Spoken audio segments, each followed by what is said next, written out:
الحمد للہ وکفا وسلام علی عبادہ الذین اصطفى اما بعد اعوذ باللہ من الشیطان الرجیم بسم اللہ الرحمن الرحیم ان هذا القرآن يهدي للتي هي اقوم وقال النبی صلی اللہ تعالی علیہ وسلم خیرکم من تعلم القرآن وعلمہ او کما قال علیہ الصلاة والسلام۔ میرے محترم بزرگوں اور دوستو، میں نے آپ حضرات کے سامنے قرآن کریم کی ایک آیت اور نبی پاک صلی اللہ علیہ وسلم کی ایک حدیث مبارکہ میں نے آپ حضرات کے سامنے تلاوت کی ہے۔ قرآن کریم کی جس آیت کی میں نے آپ حضرات کے سامنے تلاوت کی ہے، اس میں اللہ پاک نے ایک خاص مضمون کو بیان فرمایا ہے۔ فرمایا ان ھذا القرآن یہدی للتی ہی اقوم، کہ یہ قرآن جو ہم نے نازل کیا ہے، جو ہم نے اتارا ہے، یہ لوگوں کی ہدایت کے لیے اتارا گیا ہے،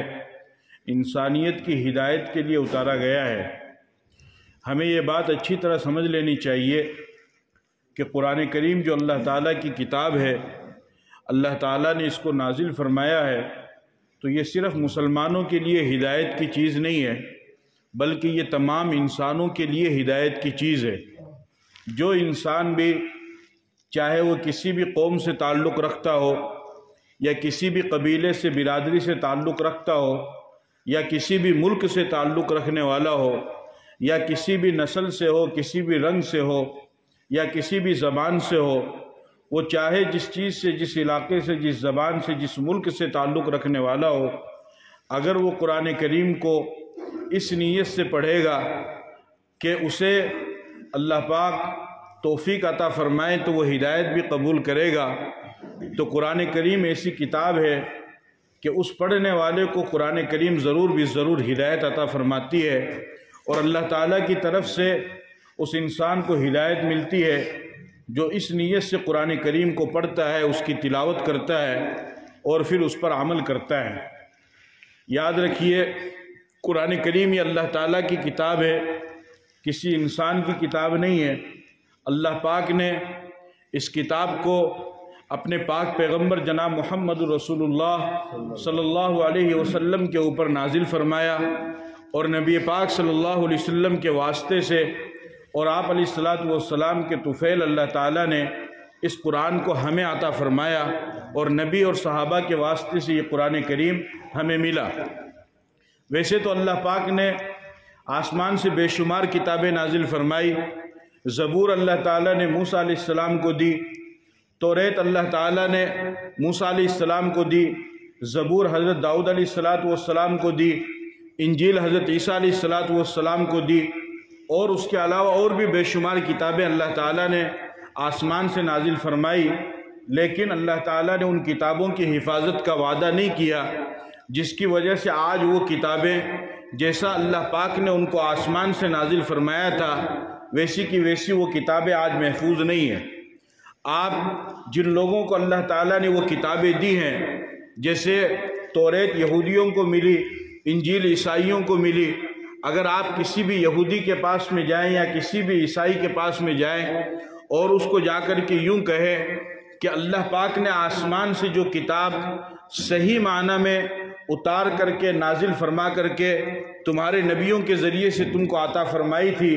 وہ کتاب تم ہمیں دکھا دو، تو آپ پوری دنیا میں، پورے عالم میں آپ چکر لگا لیں، لیکن آپ کو ایک بھی یہودی ایسا نہیں ملے گا کہ جو صحیح معنی میں نازل کی ہوئی تورات آپ کے سامنے پیش کر سکے۔ ایک بھی عیسائی آپ کو ایسا نہیں ملے گا کہ جو صحیح معنی میں اللہ کی نازل کی ہوئی انجیل آپ کے سامنے پیش کر سکے، اس وجہ سے کہ اللہ تعالیٰ نے ان کو جو کتابیں عطا فرمائی تھی، یحرفون الکلم عن مواضعہ، تو انہوں نے ان کتابوں میں تحریف کر دی، انہوں نے اپنی ان کتابوں میں تبدیلی کر دی، انہوں نے ان کتابوں میں ان کو چینج کر دیا، اور جو مسائل ان کو آسان لگے ان مسائل کو تو انہوں نے باقی رکھا، اور جو مسائل ان کو مشکل لگے انہوں نے ان مسائل کو مٹا دیا، ختم کر دیا۔ لیکن جب آپ مسلمان کے پاس آئیں گے اور مسلمان سے آ کر کے اگر آپ یہ کہیں گے کہ آپ کے پیغمبر جناب محمد رسول اللہ صلی اللہ علیہ وسلم کو آج سے 1450 سال پہلے جو کتاب قرآن شریف کی شکل میں اللہ تعالیٰ نے پیغمبر کے ذریعے سے تمہیں عطا فرمائی تھی، کیا تم وہ قرآن ہمیں دکھا سکتے ہو؟ کیا تم وہ قرآن ہمیں بتا سکتے ہو؟ تو الحمدللہ آپ کو یہ بات سن کر فرحت بھی ہوگی، مسرت بھی ہوگی، اور آپ کو یہ بات سن کر کے خوشی بھی ہوگی کہ جیسا قرآن اللہ پاک نے اپنے پاک پیغمبر پر اتارا تھا، آج پیغمبر کو دنیا سے گئے ہوئے 1450 سال کا طویل عرصہ اور زمانہ گزرنے کے باوجود بھی ویسا کا ویسا ہی قرآن آج بھی ہمارے سامنے موجود ہے، اور اس میں کسی بھی طرح کی کوئی تبدیلی نہیں ہوئی ہے، اور قیامت تک کسی بھی طرح کی کوئی بھی تبدیلی ہوگی بھی نہیں انشاءاللہ۔ کوئی اس میں تبدیلی نہیں کر سکتا ہے، ایک زبر زیر کی اس میں کوئی تبدیلی نہیں ہے، ایک نقطے کی اس میں کوئی تبدیلی نہیں ہے، ایک حرکت اور سکون کی اس میں کوئی تبدیلی نہیں ہے۔ جیسا قرآن اللہ نے اپنے پاک پیغمبر کے اوپر نازل فرمایا، آج اتنا طویل عرصہ گزرنے کے باوجود بھی ویسا کا ویسا ہی قرآن موجود ہے ہمارے سامنے۔ اور یہ کیوں موجود ہے جبکہ دوسری کتابیں بھی اللہ نے آسمان سے نازل فرمائی،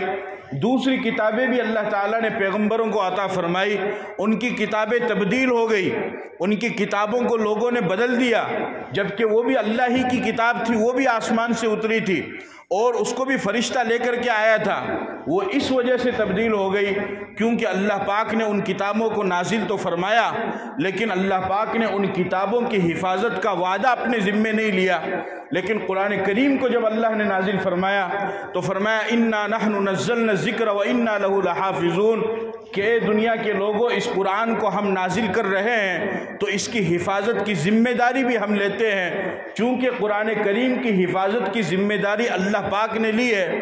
اور آپ اچھی طرح جانتے ہیں کہ جس چیز کی حفاظت کی ذمہ داری اللہ لیتے ہیں، ساری کائنات مل کر کے بھی اس کو نقصان نہیں پہنچا سکتی ہے۔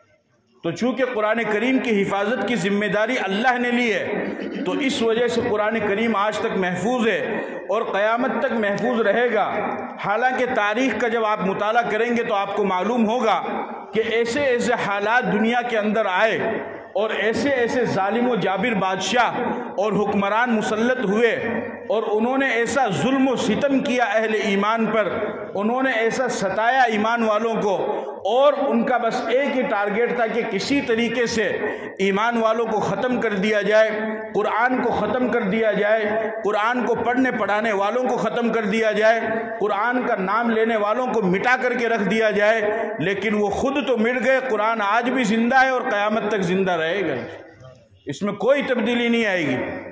کیونکہ یہ قرآن کسی عام انسان کی کتاب نہیں ہے، بلکہ یہ قرآن اللہ رب العزت کی کتاب ہے۔ میں زیادہ لمبی تاریخ آپ کو نہیں بتاتا، خود ہمارے وطن عزیز ہندوستان میں جس وقت انگریز آیا، اس وقت علماء کا شاہ ولی اللہ محدث دہلوی رحمۃ اللہ علیہ کے زمانے سے علماء کی ایک کثیر تعداد موجود تھی، اور دلی کی ہر گلی کے اندر ایک عالم دین، کلمہ سکھانے والا، نماز سکھانے والا، قرآن کریم پڑھنے اور پڑھانے والا موجود رہتا تھا۔ لیکن جب انگریز کا تسلط ہوا اور انگریز اس ملک کے اندر آیا تو انگریز کو یہ خبر دی گئی کہ اگر تم اس ملک پر اور زیادہ لمبے عرصے تک حکومت کرنا چاہتے ہو تو تمہیں دو کام کرنے پڑیں گے، ایک تو قرآن کو ختم کرنا پڑے گا، اور ایک قرآن کو جو پڑھنے پڑھانے والے ہیں ان کو ختم کرنا پڑے گا۔ اس وجہ سے کہ جب تک قرآن کریم ان کے درمیان میں موجود رہے گا اس وقت تک یہ ان کے اندر جذبہ ایمانی موجود رہے گا، کلمے کا جذبہ ان کے اندر موجود رہے گا، اور یہ ہمیں یہاں سے بھگا کر کے دم لیں گے۔ چنانچہ جب انگریز کو یہ اطلاع ملی تو اس وقت تقریباً 3 لاکھ نسخے قرآن کریم کے انگریزوں نے جلائے، 3 لاکھ نسخے قرآن کریم کے انگریزوں نے جلائے، اور ہزاروں علماء کو شہید کر دیا، ہزاروں علماء کو انہوں نے پھانسیوں پر لٹکا دیا تاکہ قرآن کو ختم کر دیا جائے۔ چنانچہ ایک انگریز افسر وہ قرآن کریم کو جلانے کے لیے ایک مدرسے میں آتا ہے اور پورے مدرسے کو گھیر لیتا ہے، اور گھیر کر کے کہتا ہے کہ اس کے اندر جتنے بھی قرآن رکھے ہوئے ہیں ان تمام قرآن کو جلا دیا جائے۔ تمام کے تمام قرآن کو جلا دیا گیا۔